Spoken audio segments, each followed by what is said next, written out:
Looking then at some of the supportive commentaries. Now we've finished Naked Awareness, so we don't have that one, but the Circle of the Sun does continue on to these supportive teachings as the reference made here rather than Upadeshas. So I want to go through some of these pieces. So it begins by saying, when practicing these four visions, you should lay the basis of the threefold motionlessness so that the wisdoms of the four visions will manifest in an increasing degree through practice. So this is referring to the same things that we were just looking at in Yeshe-lama. And so the threefold abidance will also occur. So there's three of those. So there's the outer abidance of appearances. All apparent circumstances will arise as Buddha fields.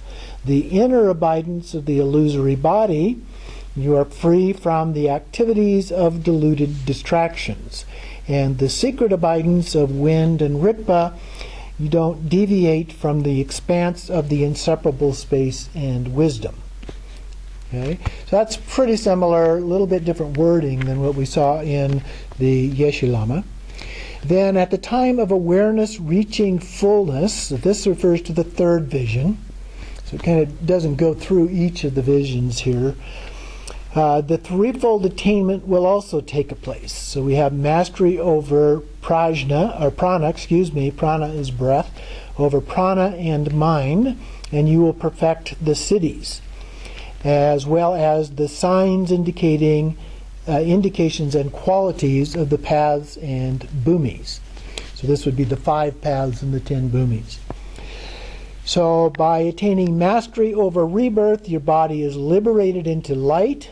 As perceived by others, you remained beyond death for the benefit of beings until samsara is emptied.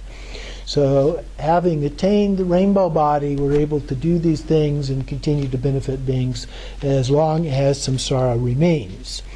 And it refers to then this being like the great transformation body, one of the rainbow body forms. And it is visible yet empty, like the reflection of a moon in water. And then attaining mastery over entering. Here we see that there are no objects of coincidence to be benefited by a bodily form. So we are free from any remainder of the aggregates, and you attain enlightenment in Dharmadhatu with yourself as the chief figure, and the retinue of 3,000 beings who possess the aspiration and residual karma. So these beings would be like your students that you are teaching from being the central figure, and you carry out the activities of inseparable kayas and wisdom. So from having attained Buddhahood, then you have these 3,000 disciples that you will be working with to help them do that. And then it goes on to talk about being in dreams. That was mentioned previously in the Yeshe-lama, just briefly. And so it talks about that you can also make progress in the dream state here. And so it says those of highest diligence and capacity are liberated within this life. Their dreams vanish into Dharmadhatu. In other words, they no longer have dreams. And luminosity is continuous throughout the day and night. Those of medium capacity are liberated in the bardo. And whatever they dream is recognized and embraced with mindfulness. So whatever your dreams are at that, you recognize them as being dreams at that time. You're conscious of that. People with lowest capacity are assured of rebirth in a natural Nirmanakaya realm, and they have nothing but good dreams.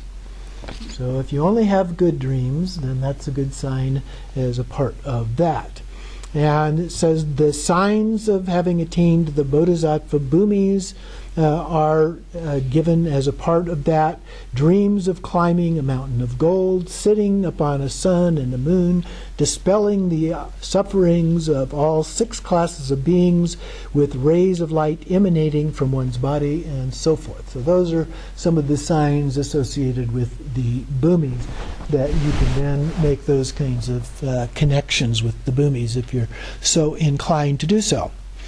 And then the last topic here is fearlessness. The practitioners who have perfected the 4 visions also attain 4-fold confidence of liberation. And confidence is referred to a lot of times in various texts. Longchenpa, for example, talks about developing confidence in the way of abiding over and over again as he goes through these different things. And so here it says there are 2 types of downward directed confidence, and then 2 types of upward directed confidence. So the downward types, first is confidence free of dread. One is beyond intimidation. And the second is confidence free from fear of wandering into birthplaces of the 6 classes of beings. And then the 2 types of upward directed confidence is, the first is the confidence free from fascination with the qualities of Buddhahood and the happiness of the Buddha fields. And then the second one is the confidence free from expectation, not having the hope or desire to achieve the reward of nirvana. These 4 types of confidence then, the 2 plus 2 combined together, result from having resolved that all of samsara and nirvana is self-cognizance beyond concepts. So once we achieve that level, then we should experience these kinds of confidence as a part of that. Now, there's another text that I posted online, which is the Togal Leapover Instructions by Dujum Lingpa. It's quite long and quite detailed, so I'm not going to go through all of that. You can take a look at that, read through it. It has some really good information in it. It has some that can be a little bit confusing in terms of the detail and the kinds of problems that can come up in the process of the study and practice of Togal. There are places where it begins to sound really literal, and then he gets to a point where he says, these are just metaphors and symbols. So as you read, but he doesn't say that till after he's gone through page after page of these kinds of things. So it's important to keep that in mind as you read through all of this, because it begins to take on Path of Tantra kinds of dimensions in terms of the descriptions that are given and so forth, as opposed to the kinds that we typically talk about in the Togal practice.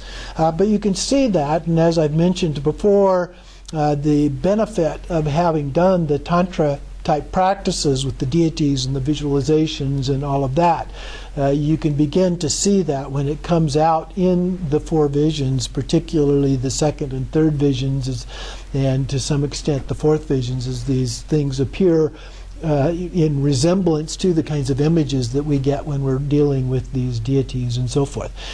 So I think this in some ways is very helpful, but I think it also can be a little bit confusing if you're not careful with that.